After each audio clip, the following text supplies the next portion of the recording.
Assalamualaikum warahmatullahi wabarakatuh. Masih bersama saya teman-teman. Saat ini saya berada di sebuah tempat wisata yang bernama Danau Tasik Ardi ya teman-teman. Ini masih berada di wilayah Serang, Provinsi Banten.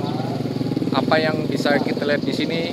Ikuti video saya sampai selesai.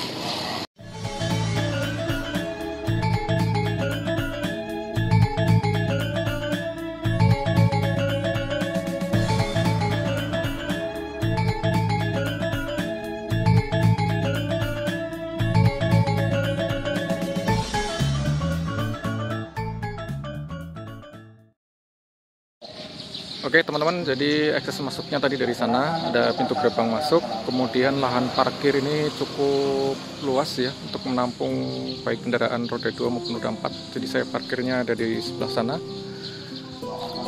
Nah, saya akan coba mengelilingi Danau Tasik Ardi ini beserta cerita di balik keberadaan Danau Tasik Ardi.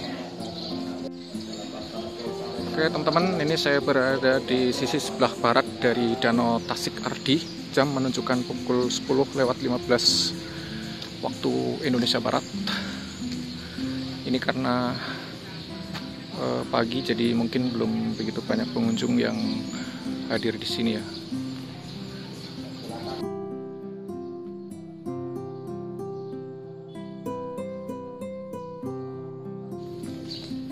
Oke teman-teman, ini saya mencoba untuk mengelilingi Danau Tasik Ardi ini. Jadi kalau secara sekilas, danau ini seperti yang pernah saya kunjungi di Garut, yaitu situ Cangkuang. Karena di sana juga ada pulau yang berada di tengah-tengah dari danau, jadi mirip ya. Di situ tuh ada pulau kecil yang dulunya difungsikan sebagai tempat peristirahatan pada zaman Kesultanan Banten.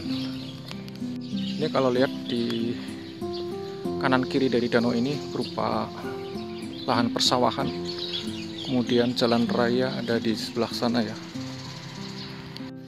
Jadi Danau Tasik Ardi ini dibuat pada masa pemerintahan Panembahan Maulana Yusuf yang berkuasa pada tahun 1570 sampai dengan 1580 Masehi. Panembahan Maulana Yusuf merupakan Sultan Banten kedua, sekaligus juga merupakan putra dari Sultan Maulana Hasanuddin. Nah teman-teman, Danau Tasik Ardi ini cukup luas juga ya. Menurut catatan luasnya sekitar 6,5 hektar. Kemudian di tengah-tengah sana ada pulau. Mungkin pengunjung juga bisa mengunjungi pulau itu dengan menyewa kapal barangkali ya. Jadi pulau kecil yang di tengah sana itu disebut sebagai Pulau Kaputren. Ya teman-teman, saya masih mencoba mengelilingi danau seluas 6,5 hektar ini ya. Ini saya berada di sebelah sisi selatan dari Danau Tasik Ardi. Terlihat ada orang yang lagi mancing ya di situ teman-teman. Di situ ya, mungkin memang masih ada ikan-ikan di sini yang bisa ditangkap.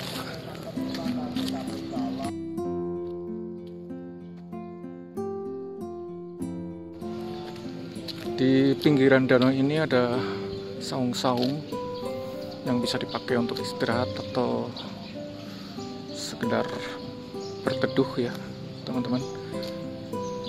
Tapi ini warung-warungnya kelihatan sepi, tidak ada aktivitas.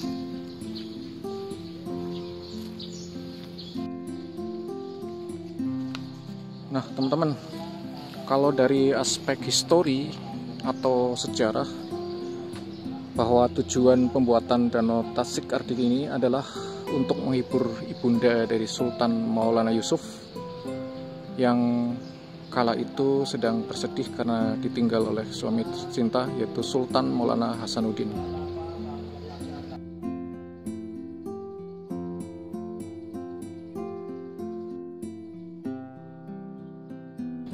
Jadi Sultan Maulana Yusuf merupakan Sultan Banten yang kedua dan ibundanya bernama Ratu Ayu Kirana yang merupakan permaisuri dari Sultan Maulana Hasanuddin.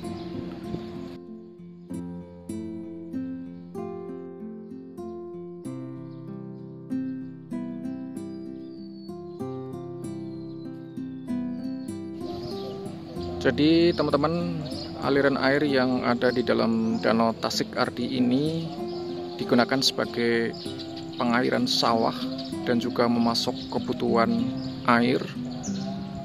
Terutama di sini adalah kebutuhan untuk air yang menuju ke Keraton Surosowan ya teman-teman.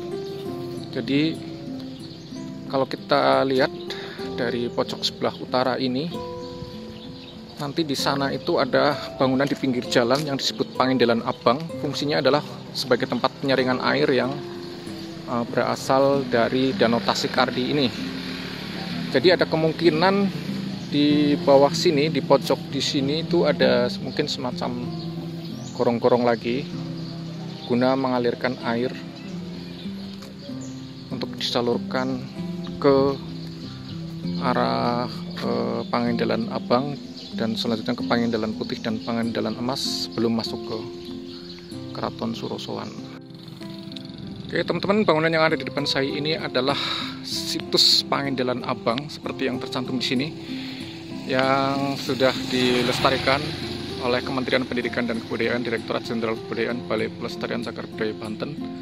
Jadi fungsi bangunan ini adalah untuk menyaring air yang berasal dari Danau Tasik Ardi sebelum masuk ke Keraton Surosowan. Jadi Keraton Surosowan itu ada di sana ya teman-teman. Jadi ini lurus, aliran air ini berada pada sebuah pipa yang ditanam di bawah tanah. Kemudian bentuk di dalamnya kita nggak bisa lihat karena terlalu gelap dan sudah tidak berfungsi lagi. Jadi bangunan ini fungsi utamanya adalah untuk menyaring air yang berasal dari Tasik Ardi sebelum nanti disalurkan lagi ke arah Keraton Surosowan ya teman-teman. Ini bentuk bangunannya dari sebelah luar masih kokoh.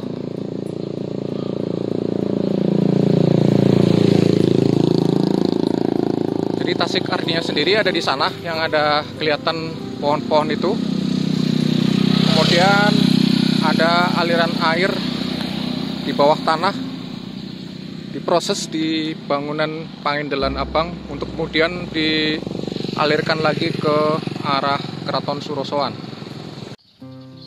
Fungsi lain dari Danau Tasik Ardi ini pada zaman Kesultanan Banten dulu adalah sebagai tempat pengasingan bagi keluarga kerajaan yang melakukan perbuatan yang dinyatakan dilarang oleh pihak kerajaan. Si ada ikannya ya Pak? Permisi ya Pak, gampang lewat.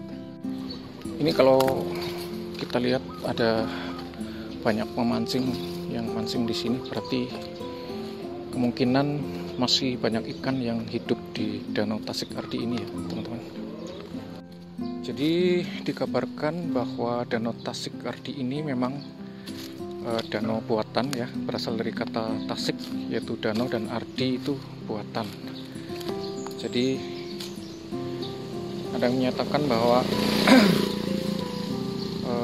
dasar dari danau ini itu bukan alami tetapi memang dibuat khusus dan bahkan dilapisi dengan semacam batuan atau ini ya, batu bata di dalamnya itu berarti fondasinya.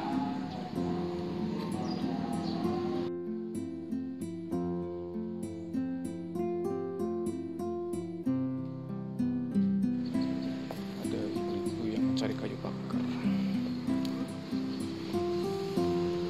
Punten.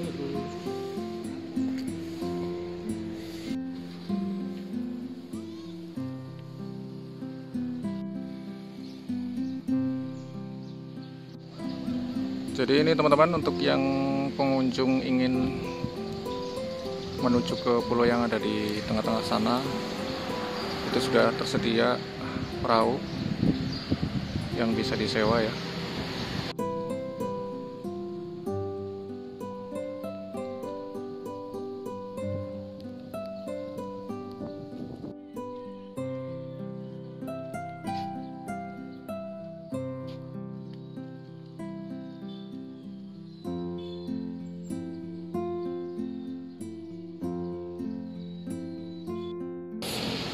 Oke, itu tadi sekilas kunjungan saya ke Danau Tasik-Karti ya teman-teman. Ini adalah salah satu peninggalan bersejarah juga pada masa Kesultanan Banten. Terima kasih sudah menonton channel ini. Sampai jumpa di lain kesempatan. Wassalamualaikum warahmatullahi wabarakatuh.